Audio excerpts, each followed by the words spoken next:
Ayun o, ubos pati pato ko. Lahat, tinaya ko na. Oh, napag din ang mga tayo. Ayun dyan, nakalapag na yung sa akin. Walang madaya ha. Magkakaibigan tayong lahat dito.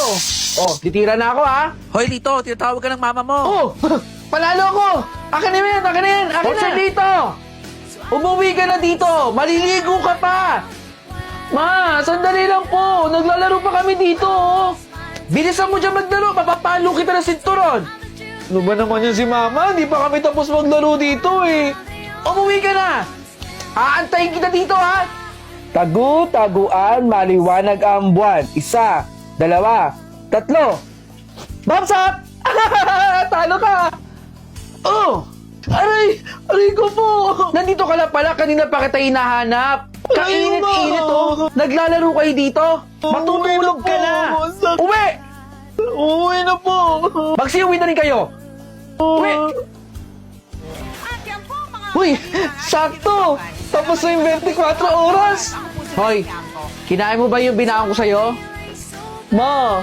Binigyan kasi ako ng kaklase ko eh. Baka puro chichira yung pinagkakain mo ha? Pero kumain po ako dyan sa binaon niyo po sa akin. Salamat po ma ha. Siguraduhin mo lang ha? Oh, kumain ka na rin ng hapunan mo dyan. Opo! Kakain po ako, promise po. Habang nanonood ng Mahika, paborito ko po yan eh. Ma? Oh, bakit? Kailangan ko po pala ng coupon bond. Assignment po sa amin ni teacher. Bakit kayo mo lang sinabi kung kailan matutulog na tayo? Ang haba-haba ng oras kanina, oh. Ngayon ko lang po naalala, ma eh. Sorry na po. Ikaw talagang bata ka, malilintikan ka sa akin. Oh, bukas na lang. Agahan natin yung gising para makabili tayo ng coupon bond. Opo, papaalala ko po. Nako, napakakulit mo. Matulog ka na. Hoy, tara na. Kanina ka pa tulala dyan, no? Pupuntahan pa natin sa sementeryo si Mama. Birthday na birthday niya, umiiyak ka dyan. Bilisan mo na dyan kumilos. Sige, susunod na ako. Joselito, tara na! Kahit kailan ka talaga. Miss na kita. Mama? Yay! Pupunta kami kay Lola! Mag-behave kayo nun ha, huwag kayo makulit. Opo! O, tara na, alis na tayo. Ate! Ay ma'am, ano po yun? Hindi po ito yung order ko. Pasensya na po ma'am, baka mali lang po yung naibigay sa inyo. Napakadali na naman po ng trabaho ninyo, di ba? Magpa-punch lang po kayo ng order base sa sinabi ng customer. Hindi po ba kayo nakikinig sa customer? Ate, kung hindi nyo to papalitan, itatapon ko to. Papalitan po namin yung binigay po namin sa inyo. At saka dadagdagan na lang po namin ng complimentary food. Hindi na ate. Hindi ko kailangan ng complimentary food ninyo ate. Ang kailangan ko, palitan yung order na binigay nyo sa akin. Kuya, di ba no isang linggo pa po namin pinapagawa sa inyo yan? Marunong po ba talaga kayo o nagmamarunong lang po? Opo ma'am, marunong po ako dito. Alam ko po yung trabaho ko. Ang tagal-tagal lang po namin pinagawa sa inyo yan eh. Lagi na lang po nasisira. May mga konting aayusin lang naman po dito. Kuya, umamin ka na lang po kung hindi nyo po kayang gawin. Para naman sa iba namin ipagawa, yung marunong talaga sa trabaho. Siguraduhin nyo pong magagawa nyo po yan ha. Init na po ako sa bahay. Opo. Gagawin ko po agad para po magamit nyo na. Kuya, maraming salamat talaga dito ha. Malaking bagay ito para sa project na ginagawa namin para sa school eh. Walang anuman. Para sa'yo yan. The best kuya ka talaga para sa akin kuya. Ayaw mo, pag ako nakatapos ng pag-aaral, nakahanap ako ng magandang trabaho, ililibre kita kahit saan mo pa gusto. Pangako yan kuya. Bilang bawi ko yun sa'yo. Talaga lang ha. Sabi mo yan ha. Ay, kuya, papasok na ako ha. Malilate na ako sa school eh. Mag-ingat ka ha. Bakit naman basa dito? Nasa ba yung janitor ninyo? Pakitawag nga po. Baka marami pang ma-aksidente dito oh. Hindi lang ako. Nandito na po ako. Pinupunasan ko na po yung sahig. Buti naman at nandito ka na. Hindi mo ba alam yung trabaho? Kuya? Janitor ka dito? Oo. Dito ako nagtatrabaho. Bakit sabi mo sa akin manager ka? Nahihiya kasi akong sabihin sa'yo eh. Ma'am, huwag niyo po akong tanggalin. Wala po kaming kakainin sa bahay eh. Ayusin ko po dito, ma'am. Kakausapin ko po yung customer. Wag niyo lang po akong tanggalin, ma'am. Maawa po kayo sa akin. Pasensya na po, ma'am. Tao po. Tao po. Aling Klaring. Napasadya po ako dito. Gusto ko po sana magpahilot sa inyo eh. Ang sakit na po kasi ng kamay ko. Halos 1 linggo na po ito nakaka-apekto sa trabaho ko. Okay lang po ba magpahilot sa inyo? Pasok. Ah! Aling Klaring, dahan-dahan lang po, masakit. Hindi ba't nagpapahilot ka? Tiisin mo yung sakit.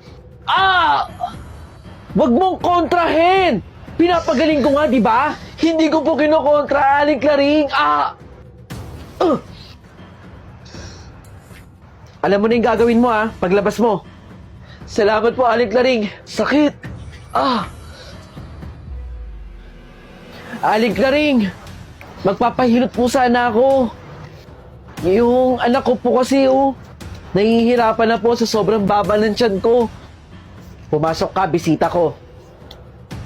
Salamat po, Aling Klaring. Inaangat ko. Aray! Sige! Huwag kang inaangat ko nga! Sa susunod kasi, huwag kang palakad-lakad kahit saan. Salamat po, Aling Klaring.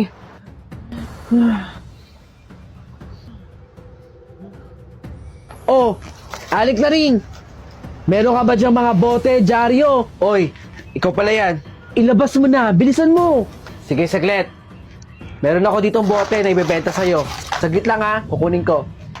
Ay, teka, Aling Klaring. Nabalitaan mo na ba? Meron daw babaeng buntis dito sa baryo natin ang namatay. Yung anak sa tiyan ang kinuha. Uso talaga aswang dito sa baryo natin no? Pag nalaman lang ng pamilya ng babaeng yun kung sino ang pumatay sa kanya at kinuha ang anak niya, mayayari talaga yun, Aling Klaring. Huwag ka nagpapaniwala sa mga ganon. Katang isip lang yun at hindi yun totoo. Sige na, Aling Klaring, akin na. Ilabas mo na. Hating gabi na pala.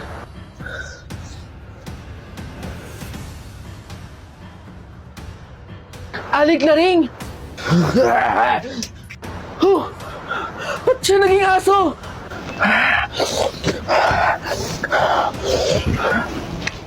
Dong, budget nyo.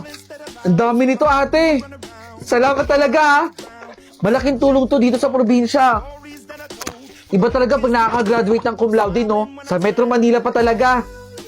Ang laki na sinasahod mo, ate, no? Ano ba trabaho mo dun? Ate, tinatanong kita, anong trabaho mo dun sa Manila? Huwag mo nang alamin. Ang importante dito, alagaan mo sila mama rito. Tsaka yung budget na binibigay ko sa'yo, ipunin mo, ha? Ayaw pa sabihin. Hayaan mo, makakabawi din ako sa'yo, ate. The best ate ka talaga. Ikaw bahala. Basta di kita pipilitin. Alis na ako. Ingat ka, ate, ha? Ang laki nito. Ate, padala mo naman ako dito. Kapapadala ko pala sa'yo, di ba?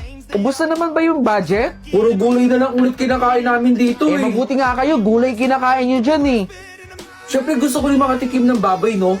Tsaka wala na akong pera, Yan na nga pa sinasabi ko, Baka kung saan mo dinadala yung pera, Dong, ha? Okay, sige. Magpapadala ako sa'yo, isasend ko rin ngayon. Sige, ate. Abangan ko yun, ha? Isend mo na lang, ha?